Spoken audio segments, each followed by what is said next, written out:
Osmo n'est pas mort. Diego Simeone, l'homme qui en 2002 scella en son fils l'essence même de toute sa philosophie, pour une raison encore aujourd'hui mystérieuse. Depuis son enfance, Diego Simeone a toujours eu une vision du football différente. Pour lui, gagner n'est pas synonyme de talent ou de ressources, mais de souffrance. Les 11 shinobi présents sur le terrain doivent souffrir pour gagner. Il fut pris pour un fou. Alors, en 2011, il signa à l'Atlético Madrid et décida d'entreprendre un combat pour que le monde entier accepte et se soumette à ses idéaux.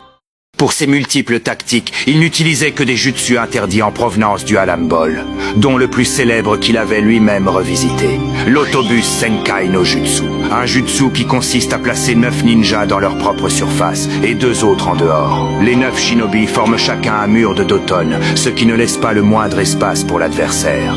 Des fois, Simeone positionne les 11 ninjas dans la surface pendant les 90 minutes du match. Les 2 ninjas restés devant sont appelés les tueurs. Ils rassemblent la rapidité, l'énergie et l'efficacité. Chaque contre-attaque doit être concrétisée. Les 2 sortent à l'heure de jeu pour laisser place à 2 autres tueurs. Ce poste est symbolisé par de célèbres shinobi. Diego Simeone savait surtout s'adapter à tout type d'équipe. Il inspira beaucoup d'autres sensei. Et en 2014, puis en 2016, il atteignit la finale de la LDC, ce qui lui valut le nom de El Cholo.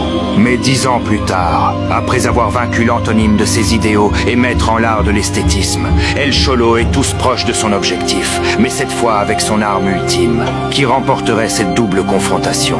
Et l'heure de gloire du Halambol était-elle enfin venue?